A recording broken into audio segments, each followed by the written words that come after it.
రైతన్నలకు నమస్కారం అండి. అగ్రి తెలుగుకు స్వాగతం. ప్రస్తుతం మనం అనంతపురం జిల్లా నార్పల గ్రామానికి అయితే రావడం జరిగింది. ఇక్కడ గవ్వల శ్రీనివాస్ గారు దాదాపు 16 ఎకరాల్లో అల్లనేరేడు సాగు చేస్తూ మంచి దిగుబడులు సాధిస్తున్నారు. ముఖ్యంగా చెప్పుకోవాల్సిన విషయం ఏమంటే గవ్వల శ్రీనివాస్ గారు వృత్తిరీత్యా ఒక ఉపాధ్యాయుడు అనమాట. వ్యవసాయం మీద మక్కువతో ఈయన వ్యవసాయం చేస్తున్నారు. మరి ఈ అల్లనేరేడు ఎటువంటి రకం సాగు చేస్తున్నారు, యాజమాన్య పద్ధతులు, మార్కెటింగ్ గురించి గవ్వల శ్రీనివాస్ గారిని అడిగి తెలుసుకునే ప్రయత్నం చేద్దాం. సార్ నమస్తే సార్. 20 ఎకరాల పొలం. 20 ఎకరాలు ఏమేమి సాగు చేసేవాళ్ళు? మేము మామూలుగా ఇంత మామిడి, చీని అన్నీ పెట్టేవాళ్ళము, శనక్కాయ అంతా వేసేవాళ్ళము. శ్రీనివాస్ గారు, మీకు 20 ఎకరాల పొలంలో రకరకాల పంటలు అయితే సాగు చేసామని చెప్పారు. మరి ఈ నేరేడు సాగు ప్రత్యేకంగా ఎందుకు ఎంచుకోవడం జరిగింది?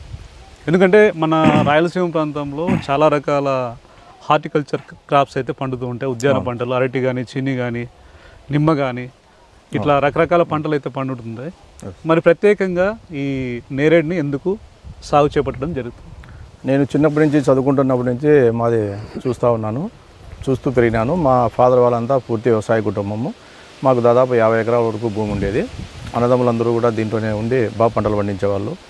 నేను చదువుకున్నప్పటి నుంచి బాగా అబ్జర్వ్ చేసినాను, ఏ పంట ఆదాయం ఉంది, ఏ పంట నష్టం వస్తుందని. దాంతో ఇంతకుముందు చీని, మామిడి, తర్వాత శనక్కాయ, వేరుశెనగ, కంది ఇలాంటి పంటలు అన్నీ చూసినాము. సో ఇవన్నీ దీనికంటే ఇది మేలని ఏవి లాభసాటిగా అనిపించలేదు. సో మార్కెట్ అధ్యయనం చేసి అంటే కొత్తగా ఉంటుందని ఇటువైపు రావడం జరిగింది. మరి ఏ రకం మొక్కలు అయితే మీరు సాగు చేస్తున్నారు? అసలు ఏ రకాలు ఉన్నాయి మార్కెట్లో? మార్కెట్లో సింబ్లీ, బహుడోలి, తర్వాత మదనపల్లి అనే రకాలు ఉన్నాయి.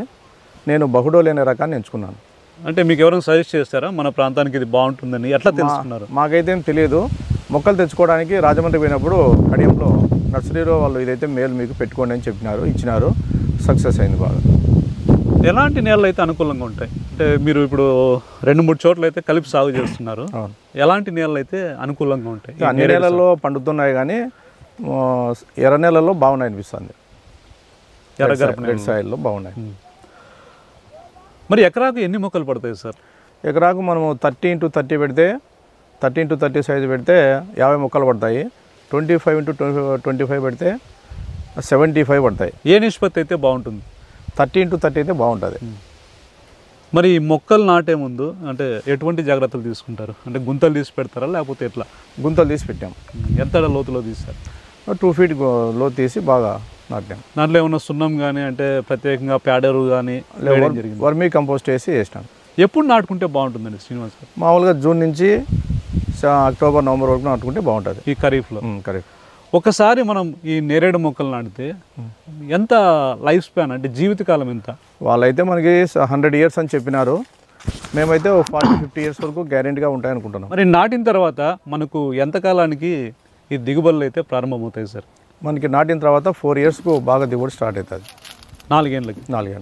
ఈ మధ్యలో యాజమాన్య పద్ధతులు ఏం చేపడుతున్నారు? అంటే ఏమి చేపట్టడం జరిగింది? అంటే మొక్కలు అంటే చిన్నప్పటి నుంచే వాటిని బాగా మనం చూసుకోగలిగితే మంచి దిగుబడులు తీసుకోవచ్చు. ప్రత్యేకంగా మీరు ఎటువంటి చర్యలు అయితే తీసుకోవడం జరిగింది?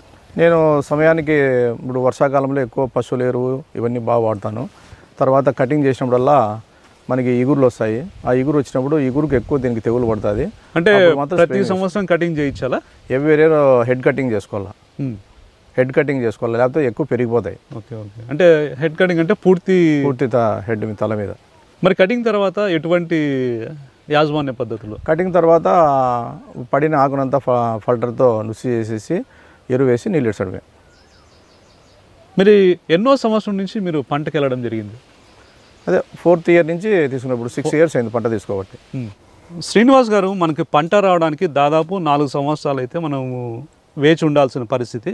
మరి ఈ మధ్య కాలంలో వీటికి చీడపీడలు ఏమన్నా ఆశించడం జరుగుతుందా? ఎటువంటి చీడపీడలు వస్తాయి? ఖచ్చితంగా వస్తాయి చీడపీడలు అయితే, కాకపోతే తొందరగా కంట్రోల్ అవుతాయి.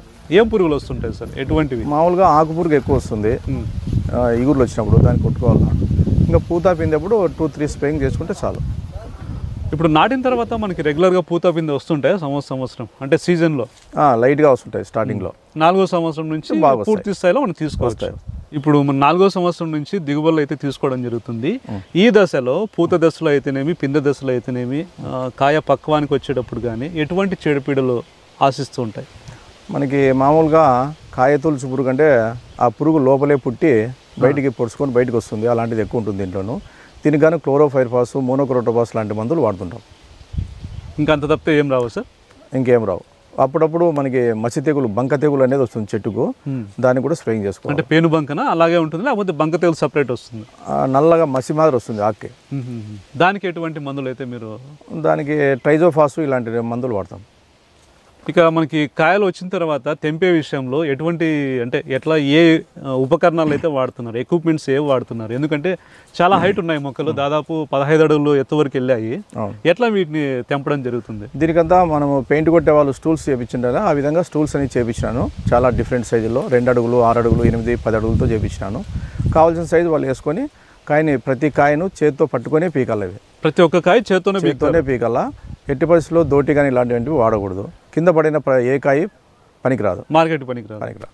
శ్రీనివాస్ గారు, ఇక దిగుబడి విషయానికి వస్తే మనం ఒక చెట్టు నుంచి యావరేజ్గా ఎన్ని కిలోలు తీసుకోవచ్చు? 150 కిలోల వరకు తీసుకోవచ్చు. అంటే బాగా పెరిగిన చెట్లు అయితే బాగా 200 కిలోస్ వరకు తీసుకోవచ్చు. అంటే ఎన్ని ఏళ్ళు పడుతుంది మనకి? 10 ఇయర్స్ తీసుకోవాలి. 8 to 10 years. 8 to 10 years. So యావరేజ్గా మనము ఒక చెట్టుకి 150 కేజీలు వేసుకునే కూడా దాదాపు 8 టన్నులు అయ్యే అవకాశం ఉంది ఎకరా. టన్ను ధర ఎంత ఉంటే రైతు గిట్టుబాటు అవుతుంది? ఆ వివరాలు. టన్ను ధర మినిమం 70-80 రూపాయలు ఉన్నా కూడా గిట్టుబాటు అవుతుంది. మీకు ఎంత ఉంది ఈరోజు మార్కెట్ రేటు? ఈరోజు 50 రూపాయలు ఉంది. సో మనకి 8 టన్నులకు గాను 4 లక్షలు వచ్చే అవకాశం వస్తుంది. పెట్టుబడి అంటే ఖర్చులు ఏముంటాయి? పెట్టుబడి తర్వాత హార్వెస్టింగ్ ఖర్చు వచ్చి 2 lakhs వరకు వస్తుంది ఎకరాకు. సో అన్ని పోను 2 లక్షలు మిగులుతుంది. 2 లక్షలు మిగులుతుంది. శ్రీనివాస్ గారు, ఇక మార్కెటింగ్ విషయానికి వస్తే ఎట్లా మీరు సేల్ చేసుకుంటారు? ఎక్కడ సేల్ చేసుకుంటున్నారు? మార్కెట్ ఎలా ఉంది? మేము అనంతపూరు అమ్ముతుంటాము, కొన్ని బెంగళూరు, చెన్నై, హైదరాబాదు, ఇట్లా మనకి ఎక్కడ వీలైతే అక్కడ రేటు బట్టి పంపిస్తుంటాం. ఎట్లా మధ్యలో దళారీలు వస్తుంటారా? ఎట్లా మీరే ఎట్లా చేస్తారు? దళారీలు వస్తుంటారు, మేము సొంతంగా 2 చేస్తూ ఉంటాం. శ్రీనివాస్ గారు, చివరిగా ఎవరైనా ఈ నేరేడు చెట్లు పెట్టాలనుకుంటే ఎట్లా ఉంది?